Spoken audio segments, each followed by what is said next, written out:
Taste the Daily. Dindigul மாவட்டம் சின்னாளப்பட்டி அருகே கட்டப்பட்டு ஒரு வருடமாக திறக்கப்படாத பகுதி நேர ரேஷன் கடையை உடனடியாக திறக்கவில்லை என்றால் சாலை மறியல் போராட்டத்தில் ஈடுபட போவதாக பொதுமக்கள் அறிவித்துள்ளனர். தோமையார்புரம் பகுதியில் 480 குடும்ப அட்டைதாரர்கள் உள்ள நிலையில் கடந்த ஆண்டு 10 லட்சம் ரூபாய் மதிப்பில் பகுதி நேர ரேஷன் கடை கட்டப்பட்டது. இங்குள்ள ஒரு சிலர் கொடுக்கும் தவறான புகாரை ஏற்றுக்கொண்டு ரேஷன் கடையை மாவட்ட நிர்வாகம் திறக்காமல் உள்ளதாக மக்கள் புகார் தெரிவிக்கின்றனர்.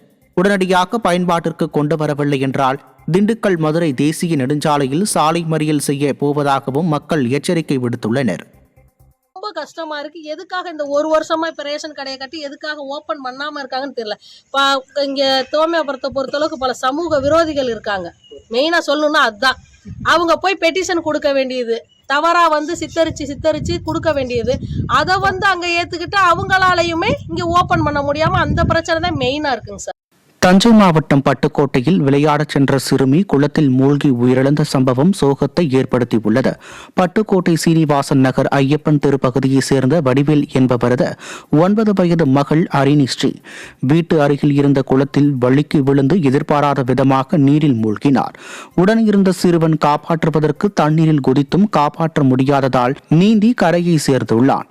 அக்கம் பக்கத்தினர் சிறுமியின் உடலை மீட்டு பரிசோதனைக்கு அனுப்பி வைக்கப்பட்ட நிலையில் போலீசார் விசாரணை மேற்கொண்டுள்ளனர்.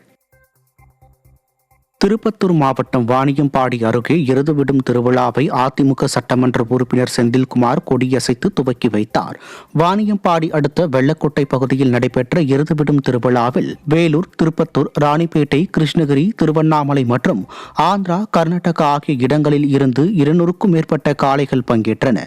போட்டியில் வெற்றி பெற்ற காளைகளுக்கு ரொக்க பரிசுகள் வழங்கப்பட்டன. மேலும் எருதுவிடும் திருவிழாவை காண சுற்றுவட்டார பகுதிகளில் இருந்து வந்திருந்த 5000க்கும் மேற்பட்ட கண்டுகளித்தனர்.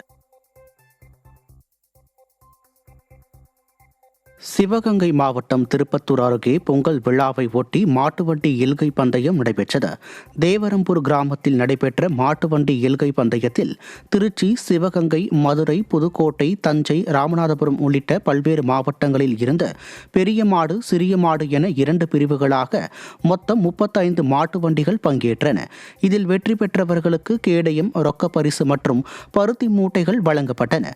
மாட்டுவண்டி எல்கை பந்தய போட்டியினை ஏராளமான பெண்கள், குழந்தைகள் மற்றும் ரசிகர்கள் உற்சாகத்தோடு கண்டுகளித்தனர். திருப்பத்தூர் மாவட்டம் ஜோலார்பேட்டை அருகே சாலையோர பள்ளத்தில் அரசு பேருந்து கவிழ்ந்த விபத்தில் பயணிகள் காயமடைந்தனர். சென்னையில் இருந்து திருப்பத்தூர் சென்று கொண்டிருந்த அரசு பேருந்து திடீரென கட்டுப்பாட்டை இழந்து சாலையோரம் உள்ள 30 அடி பள்ளத்தில் கவிழ்ந்து விபத்துக்குள்ளானது. இதில் பேருந்தின் ஓட்டுநர் உட்பட 6 பயணிகள் காயமடைந்து அரசு மருத்துவமனையில் சிகிச்சை பெற்று வருகின்றனர். நெல்லை மாவட்டம் தச்சநல்லூரில் புரட்சித் தலைவர் எம்ஜிஆரின் திருவுருவப் படத்தை வைக்க விடாமல் ஸ்டாலின் அரசின் கேபிள் துறையினர் அராஜகத்தில் ஈடுபட்டதால் பரபரப்பு ஏற்பட்டது. தமிழகத்தில் பொற்கால ஆட்சியை வழங்கிய புரட்சித் தலைவர் எம்ஜிஆரின் பிறந்தநாள் கொண்டாடப்பட்டு வருகிறது. இந்நிலையில் தச்சநல்லூர் பகுதியில் அதிமுக சார்பில் மலர் தூவி மரியாதை செலுத்த வைக்கப்பட்டிருந்த அவரது திருவுருவப் படத்தை அகற்ற சொன்னதால் ஏவல் துறையினருக்கும் அதிமுகவினருக்கும் இடையே வாக்குவாதம் ஏற்பட்டது.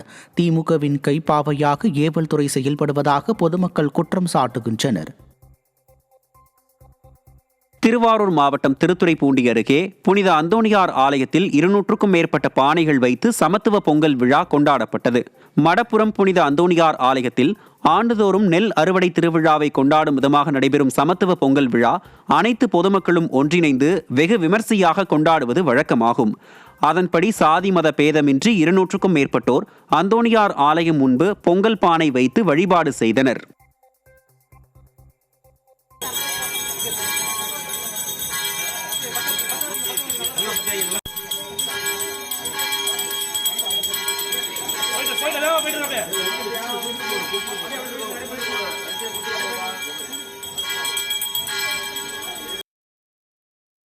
சர்வதேச சுற்றுலா தலமான கன்னியாகுமரியில் பொங்கல் தொடர் விடுமுறையை ஒட்டி ஏராளமான சுற்றுலா பயணிகள் வருகையால் கடற்கரை களை கட்டியது. கன்னியாகுமரியில் சூறைக்காற்று காரணமாக படகு சவாரி தற்காலிகமாக நிறுத்தப்பட்டிருப்பதால் சுற்றுலா பயணிகள் ஏமாற்றமடைந்தனர். மேலும் ஏராளமான சுற்றுலா பயணிகள் கடலில் உள்ள பாறைகளில் ஏறி ஆபத்தை உணராமல் செல்ஃபி எடுத்தும் பாறையில் நின்று விளையாடியும் வருவதால் அசம்பாவிதம் ஏற்படும் முன்பு